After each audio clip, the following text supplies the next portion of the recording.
What's good, you guys? So we're gonna jump right into it. I actually just started mixing this beat and then I just thought about, dude, why am I not recording it?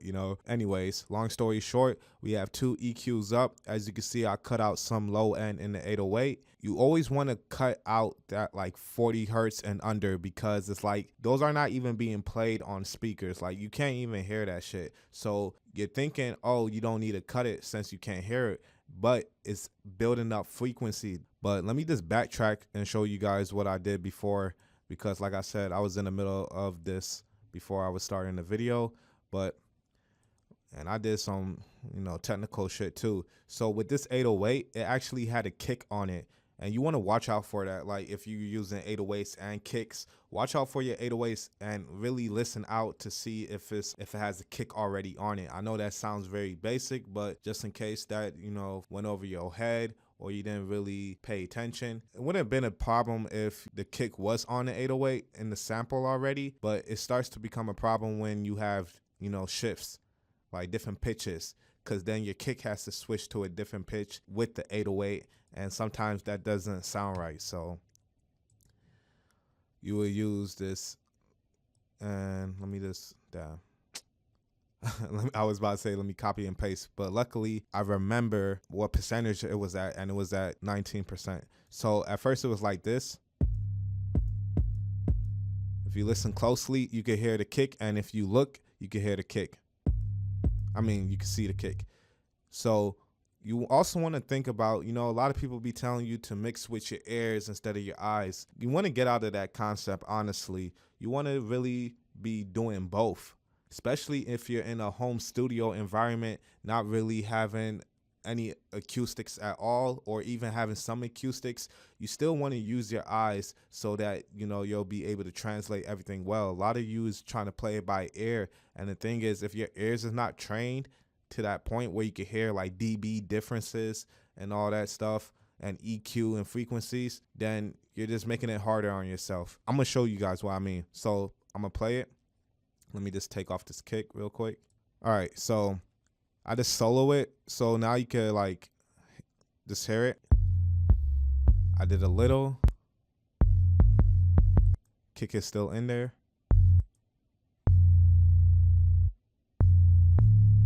You really want to be careful when you're cutting out the kick, because let's just say you're like, okay, let me just do it real fast, and you just went like that.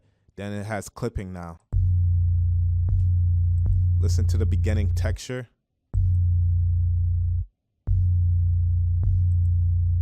So you don't want that, and that's why I said mix with your ears and your eyes, because now you can see right here at 10%. At 10%, this is how it sounds. You're still hearing that, that airy kick in it. And you're still hearing that clip in the punch. So as I go up, and you may not get it perfect, but for 19, listen how 19 sounds. Like I can still hear a little of that kick, but it's not like noticeable, especially when I layer another kick over it. So, like I said, you just really want to make sure that other kick is out, and, all the other artificial beginning transients of that sound is out, and at least get it as clean as this. And then I could put my kick and the melody. All right, so now that you guys are caught up, turn down the 808 again. Make sure this is at 19.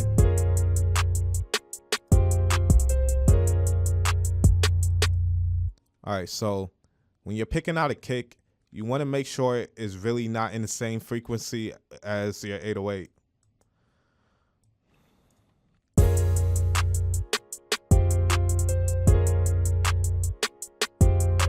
So as you can see over here, this is about the 50 to 70 range.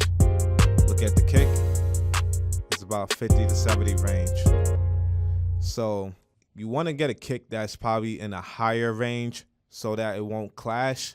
For me, I'm not just always trying to make things perfect. Don't get in the mindset of, oh, like if I'm telling you that you want to get a different kick in a different frequency and you're always trying to like be perfect about it and making it a rule, then that's where music becomes stagnant. Like, what I'm saying is there's always a workaround. So another thing you could do is just boost the key. So let's just look at it.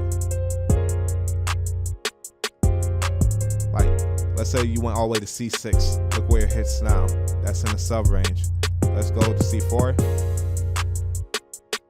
So obviously you wouldn't want that because it's like, you don't hear no low end in your kick. So come down and just kind of play the beat and go back and forth through this section right here, because you know there's some bass frequencies and some highs in it and it's not clashing, and you'll also hear it.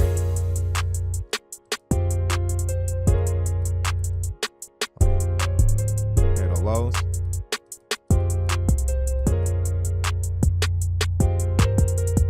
G sharp seems to work.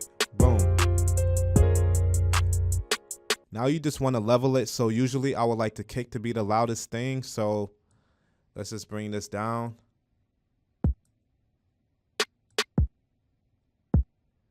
Like I said, don't mind the other sounds.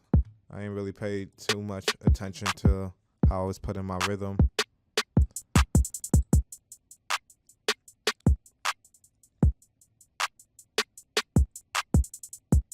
Kind of level it out. Then you just want your 808 to fall right under.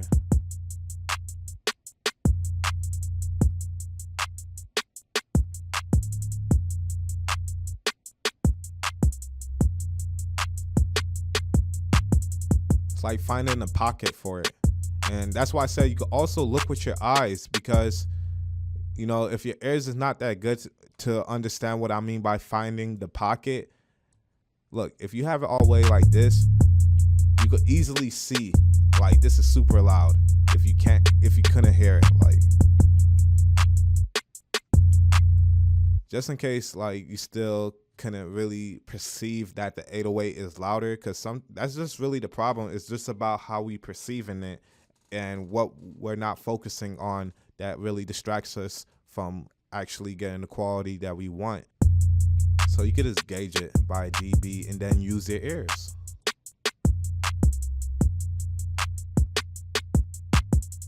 I can tell this is way too low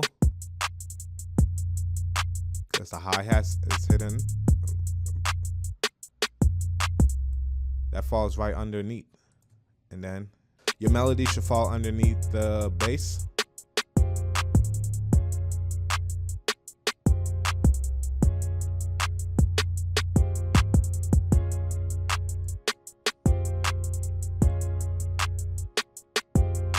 And then also what you could do is shift your 808 out the way like I already did. So it's not hitting the exact same time as the kick. So if it's all the way up, you can hear it.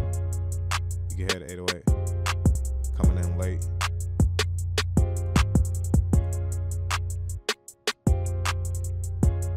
And it's always good to do this with your 808, no matter if it sounds good off the back. It's always just good to kind of do this. This is kind of my rule where I always kind of do this to my 808 because it just creates that groove. It just makes it a lot cleaner. And then when you balance it out,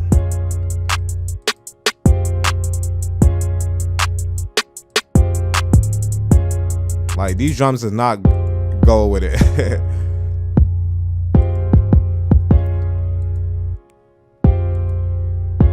So now the kick really hidden, and if you think that pitch is high, bring it back lower.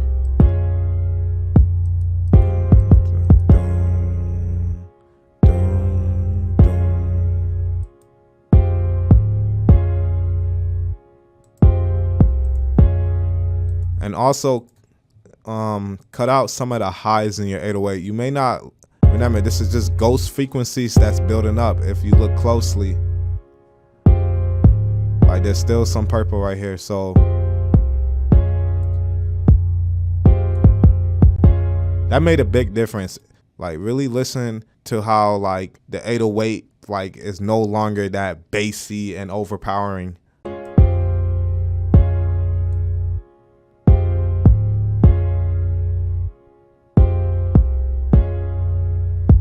you start to hear more of the kick. Around 4 to 5, you really hear it. I'm gonna A-B it.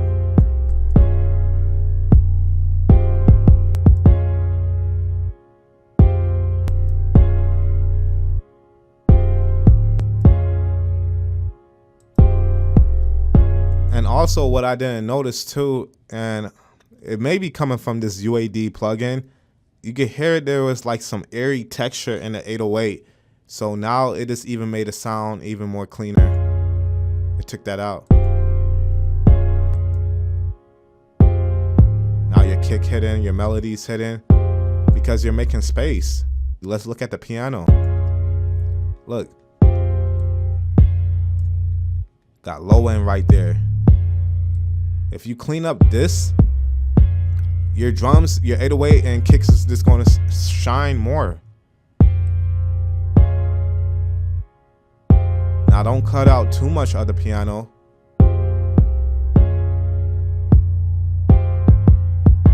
Like that's way too much.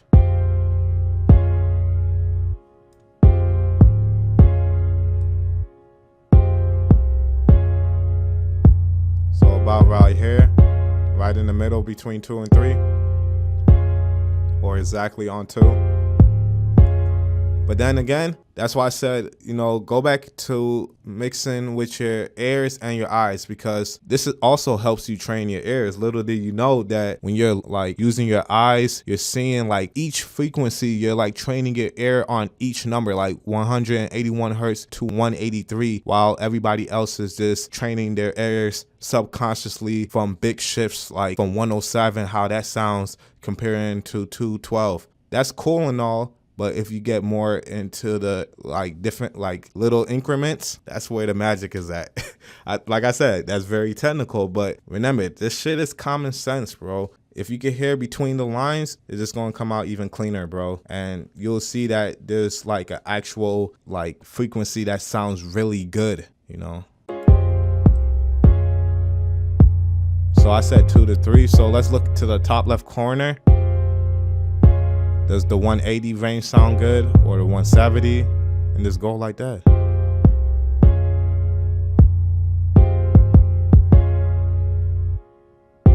So I said the middle, I said it between 2 and 3 or on 2. So I'm gonna look between the range of 124 and 195. So let's go.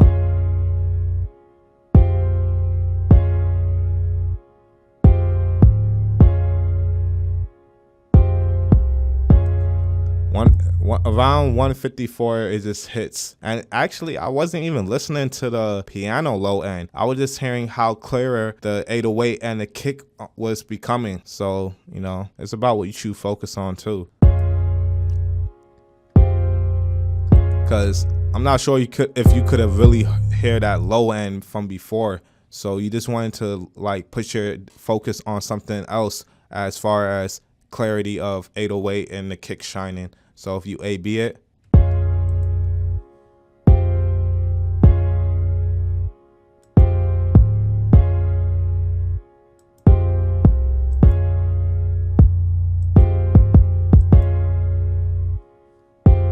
hell yeah. And then re-level it. You always just kind of want to re-level just a little. It don't have to be a big jump. Because the thing is, when you cut off frequencies, it's either the volume decrease or increase. You just always want to just make sure that you get it right in the pocket again. And that's pretty much how I be mixing my 808s and kicks. Like, this may sound technical in that nobody ever like spoke about this. And I just realized using this UAD, I also have myself on auto-tune. No wonder this shit was sounding so weird. I just did this whole video on auto-tune, you guys. I'm just blue right now. But either way, you guys now see like how in depth and the understanding of how you can really make your 808s and kicks shine through. And this is, I didn't even side chain it. I could still side chain it and make it even sound iller and clearer. But then at that point, it's like, I'm not trying to make shit perfect all the time. You feel me? If it sounds right here, let that shit right out. Put some saturation on your sound.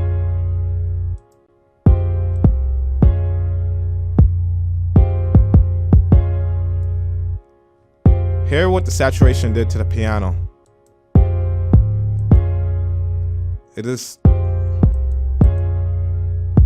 made it hit harder. Put that shit on your 808.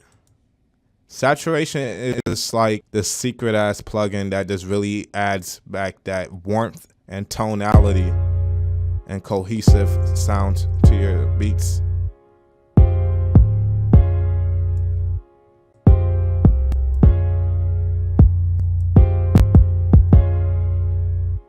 Me putting that on right now, let me re-level it.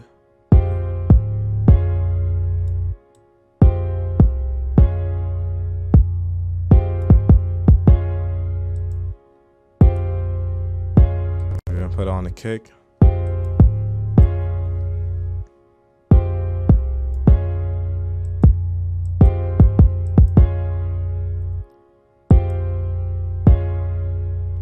That shit hitting.